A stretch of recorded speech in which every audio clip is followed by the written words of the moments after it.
Öncelikle anamıza Allah'tan rahmet diliyorum. Kalanlara, bütün ailemize, halkımıza, bütün partilerimize başsağlığı diliyorum. Ve özellikle de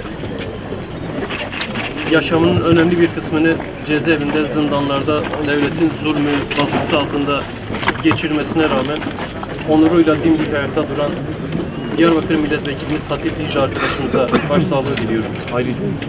Bu mübarek günde bu kadar emek, bu kadar vefa, cefa çekmiş bir annemizi ebediyete uğurluyor olmak elbette ki bizler açısından da büyük bir acıdır. Burada bu acıyı paylaşan bütün dostlarımıza, bütün halkımıza, partimiz adına ben teşekkür etmek istiyorum. Allah hepinizin hayrını kabul etsin. Ben Diyarbakır Vekilimiz Sayın Hatip Dicle'nin bugün kendi annesinin cenaze töreninde bulunmaması ve kendisinin mesajını, bunun gerekçesini sizlerle paylaşmak istiyorum.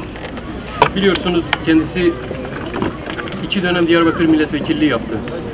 Halen bizim için milletvekilidir ve tutukludur. Yaşamının ilk 10 yılını milletvekili iken ilk 10 yılını maalesef ki haksız, hukuksuz bir şekilde parlamentodan zorla çıkarılarak zindanlarda geçirdi.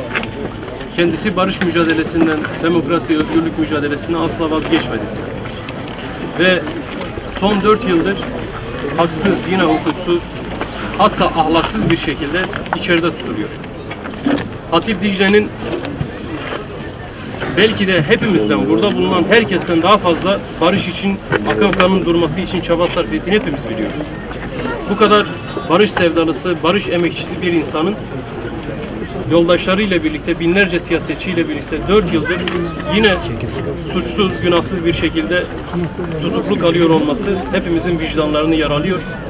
Kendisi de bu hukuksuzluğa, bu ahlaksızlığa, bu vicdansızlığa tepki göstermek için, tavrını ortaya koymak için bugün devletin lütfundan faydalanmayacağını, devletin bu imkanından faydalanmayacağını, bu acıyı yüreğine gömerek, cezaevinde acısını yaşayarak, annesinin acısını yaşayarak cenazeye katılmak için mahkemeye başvurulmaması talebini bizlere iletti.